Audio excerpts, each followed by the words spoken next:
a comedy written by Keith Whalen. Keith's plays have been produced across the country. Recently, his play White Angel won Best Play in Theater Odyssey's 10-Minute Play Festival. His play Youth for Dark won Best Play in the Tales from the Brookside Festival and is a finalist in the 46th Annual Samuel French Off-Broadway Short Play Festival. Say that 10 times fast.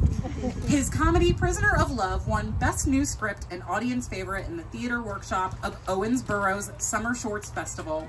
And when he's not writing plays, Keith also writes sketch comedy and is a proud member of the Dramatists Guild.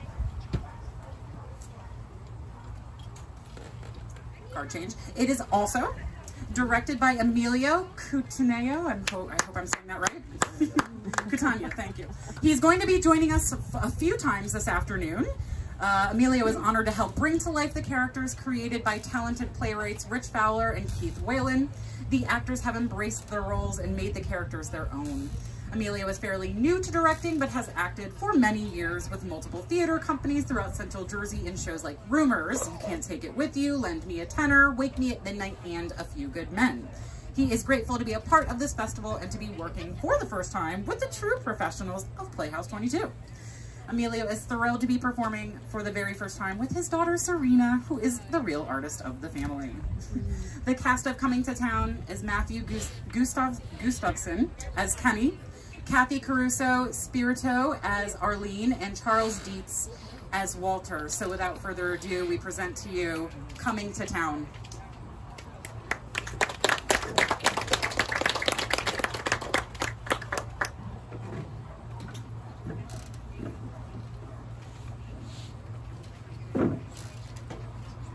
Ho, ho, ho! Who's ready for Christmas cookies? I can't eat. Maybe in a few minutes, Kenny. Sure, Mom. Just leave some for Santa. Thanks for coming to town for a visit. So how you guys doing? You ready for retirement, Dad? What's that, like 2 more months? This can't wait, Arlene. Let's just do it now. Kenny, there's something we haven't told you before. Which was a mistake. We should have told him long ago. Walter, please! Kenny, when you were in nursery school, you were a very nervous boy with some odd behaviors. What kind of behaviors? Well, first, when you would get upset, you would first start shaking all over. And then when you really got upset, you started hitting your leg like this and screaming, "Jeepers, jeepers!" Jeepers, jeepers. What's that? We're not sure.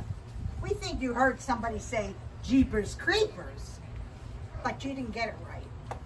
Wow, I don't remember any of this. Honey, we just want you to know how distressing it was for us. We didn't know how to handle it. I was for spanking you, but your mother vetoed it. And then one day, you came home from kindergarten, happy. They had show and tell that day. And one of the kids brought in a little hat. Oh, I remember that. A tiny hat the kid's father found in a tree outside. Said that an elf was spying to see if he was being naughty or nice. And then after that, the bad behaviors went away. It was like a miracle. Okay, so? Well, Oh, for Pete's sake, Arlene, we just need to come out and say it. Kenny, there's no such thing as Santa Claus. he isn't real, honey. He never was. You didn't fall for that. That's what they want you to believe. Kenny, I'm sure after all these years it's hard to conceive, but Santa Claus doesn't exist. He's made up. Most of the kids find out when they're young, but... We were afraid that the behaviors would come back, so we kept on going. Your mother figured that believing in Santa was good for you, and that's why the behavior stopped. And we were so happy to get some relief. I mean, before that, I couldn't take you anywhere. I was afraid you'd yell, "Jeepers, jeepers," in the grocery store. Dad, Mom, you don't see it? They've got you brainwashed. This is all the work of the deep state. They're trying to spread fabrications about Santa. There's bots out there on social media propagating the lie that Santa doesn't exist. As you got older, we had to keep adding to the story to make it plausible so you wouldn't find out. And it wasn't easy. When you went to high school, you started asking tougher questions when you took that economics class. You wanted to know, how much did the elves get paid that worked for Santa? I tried saying that they didn't care about money, that they were happy to work for Santa, but no, you couldn't buy that. Elves have expenses too. People with dwarfism need good health care. They have a higher incidence of thyroid problems and scoliosis. Do you remember what I told you happened after that? You said the elves went on strike to demand a livable wage. So to avoid litigation, Santa gave them a health plan, negotiated a salary tied to the consumer price index, and the two parties resolved all other issues in arbitration. And I had to marry a corporate lawyer. Hey, it worked. He bought it. Now, why did I always have to come up with all the explanations when you were the one who was scared of dealing with his behaviors? I would have just ripped off the Band-Aid.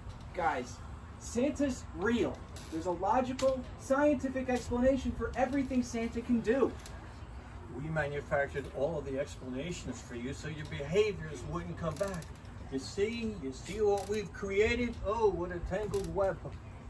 You're the one who let him call NORAD the Santa tracker. No, you weren't home and he was starting to shake. And I was afraid he was going to be a complete meltdown I didn't know next. I was just shaking with excitement. I mean, to be able to know where Santa is at every minute.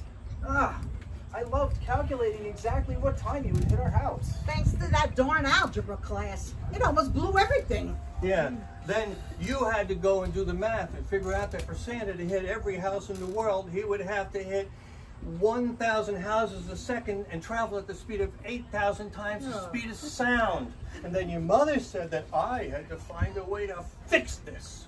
So I told you that Santa found a rip in the space-time continuum and he was able to enter a wormhole where he could operate outside of the laws of temporal logic. And I had to read a goddamn 300-page Stephen King book to come up with this explanation. You idiot, it was Stephen Harding book. And this Einstein over here, one year, without telling me, he puts coal in your stocking. He figured you'd get mad at Santa and that would be the end of it. Nothing changed. That wasn't Santa's fault. I deserved the coal that year. I had started doubting Santa and he knew. From that moment on, I vowed to redouble my faith in him. See, genius? Your plan backfired on us. At least I tried something. You acted like it was perfectly normal to keep coddling him. Guys, I'd stop fighting. I mean, I don't want to scare you, but Santa's watching us right now. No, what did I tell you, huh? Spare the rod, spoil the man-child. He became obsessed with Santa Claus. Hey, look, he's put up a tree, and he's decorated for Christmas already. I like to get a jump on the season. Kenny, it's August 29th. Anyway, we kept up this Santa thing for years. Until one day, I looked up, and you were in your mid-30s. I told your mother that when I retired, I was through, and she finally agreed that we should come clean. So here we are, and we are through with the ruse. Yes. There's no ruse. I'm telling you, it's a vast global conspiracy.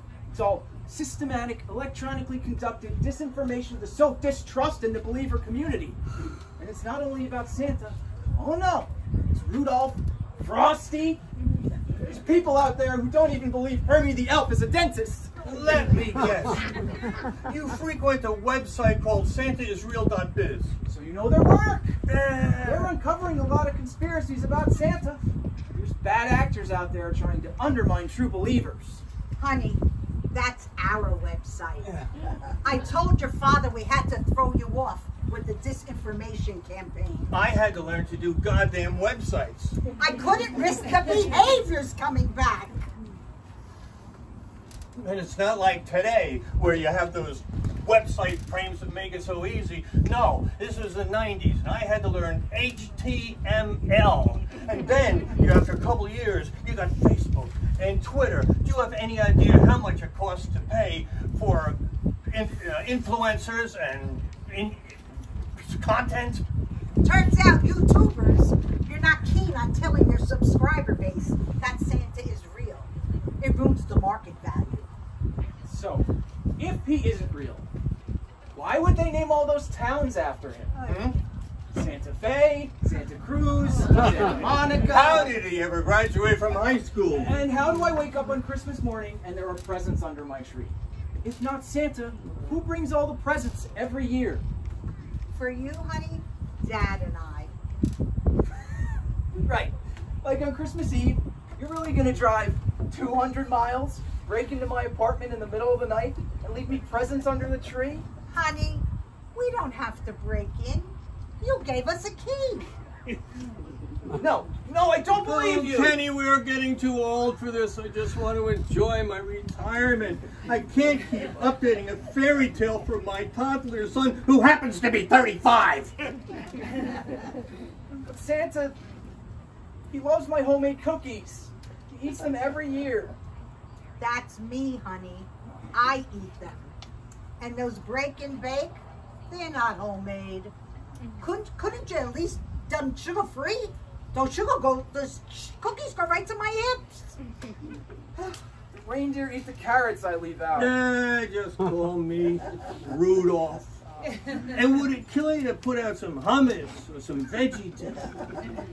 You mean, so you've been buying my presents all these years? Ah, you're welcome, honey. I didn't say thank you. I'm pissed. So none of it's real. The workshop at the North Pole, the flying reindeer. Why would you do this? Why would you lie to me like this for so long? This one here is afraid of you. And she was sure you'd never grow out of your behaviors and lead a normal life. You're blaming this all on me? You're not enough of a man to realize that our son needed extra help. He's mentally challenged. No, he's just a little strange. Guys, I'm right here. And you were so afraid of his behavior that you wouldn't let him grow up like a normal kid. What kind of mother does that? Every moment I spend with you is nothing but solace. Your dementia, in Texas. Wait, was that another language? Oh. It's all right to tell him Santa Claus's history. It's Yiddish, okay? Wait, you're Jewish?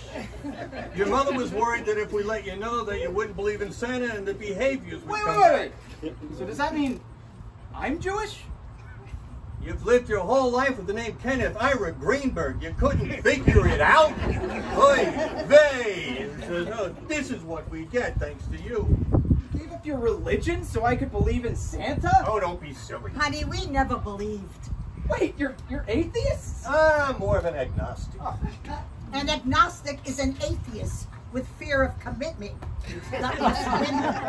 You brought me to church every week.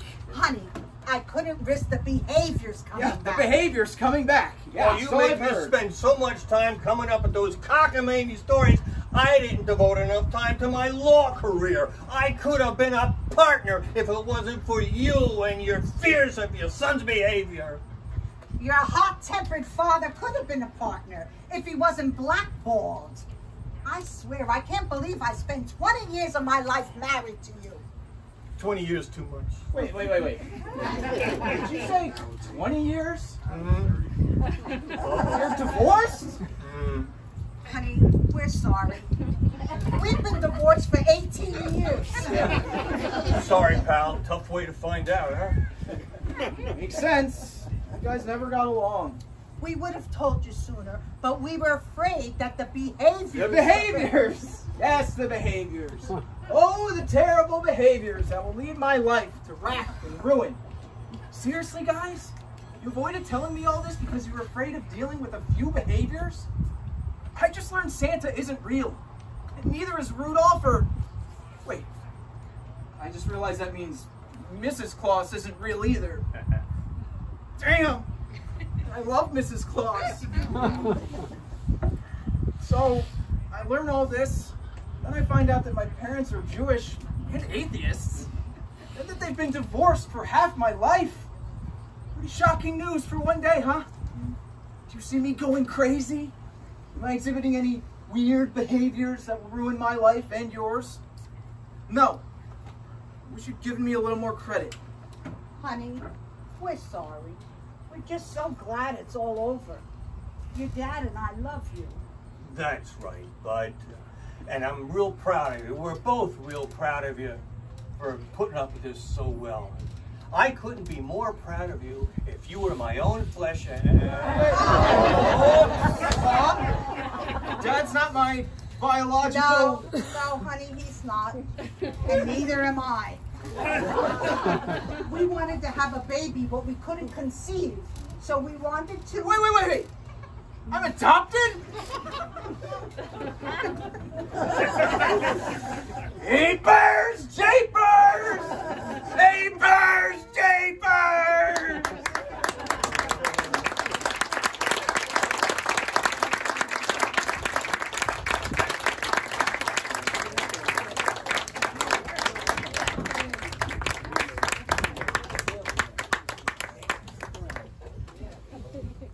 All right, one more time, everybody. Give it up for Matthew, Kathy, and Charles. All right, and Emilio, if you would like to discuss this piece with us a little bit, we have a few minutes before we move on to our next activity. I mean, I just think it's very funny. I did this 2 years ago at another one-act festival. I actually played Kenny, and just got such great response that I always wanted to do it again. So I had the playwright, I asked him to submit it for this, and it was accepted. I have a new cast for it, and these guys did a great job, and it just appeals to all ages, and I just think it's really fun. Yes, a lot of twists and turns. I was noticing some reactions that were the same as my own. Anything that particularly inspired you, or where this idea came from in particular? No, I mean, the playwright, I kept in touch with him because he wrote some other things that I read, and we got to be a little, kind of friendly. But for him, I just think it's great for,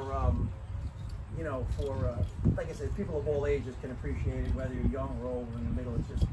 It's just something that everybody loves Christmas, so, just a funny thing that everybody, believes in Santa, so. Absolutely. Yeah, that one was a lot of fun. So thank you so much for sharing with us today. We really appreciate you being here. And I think I mentioned this is not the last we'll be seeing of your content for the day. So if you are planning on sticking around, we'll get to see a little bit more from Emilio. But at this time,